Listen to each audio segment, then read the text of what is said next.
বিটিচিত বন্ধ হৈ থকা গৰু বজাৰ পুনৰ মুকলি হাগ্ৰামা মহিলাৰীৰ নেতৃত্বত বিপিএফ চৰকাৰ অহাৰ লগে লগে মুকলি হ'ল গৰু বজাৰ পাটগাঁৱত গৰু বজাৰ মুকলি কৰে পাৰিষদৰ জুবিৰাজ বসুমতাৰীয়ে বনৰগাঁও পৰিষদীয় সমষ্টিৰ পাটগাঁও সামাগুৰি আৰু বনৰগাঁও বজাৰত নতুনকৈ মুকলি কৰা হ'ল গৰু বজাৰ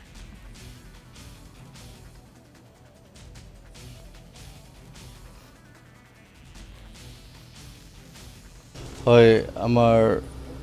সন্মানীয় শ্ৰীযুত হাগ্ৰামা মহিলাৰ ছাৰে বহুত দিনৰ যিটো ৰাইজৰ চিন্তাধাৰা মানে আমাৰ অঞ্চলত কেটেল মাৰ্কেটটো বন্ধ হৈ আছিলে সেই বন্ধ হোৱাটো আমাৰ চিফ ছাৰে হাগ্ৰামা ছাৰে চিন্তা ভাৱনা কৰি পেলাই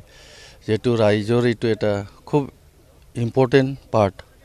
অংশ আছে যেটো আজি আমাৰ বাৰিষা দিনৰ ধান গাড়ীবৰ কাৰণে যদি পইচা লাগে বা টাকা লাগে তেতিয়া আমি যোনটো ঘৰৰ বেছি গৰু যদি থাকে 5টা 6টা যদি গৰু থাকে তাৰে ভিতৰত দুটামান বিক্ৰী কৰি আমাৰ বাৰিষা দিনৰ যেটো খেতি হেতু আমি কৰো ঠিক তেনেকা ধৰণৰ আমাৰ শীতৰ দিনতো ঠিক তেনেকাই হয় নিজৰ ব্যক্তিগত ব্যৱহাৰৰ কাৰণে আমি হেতু আমি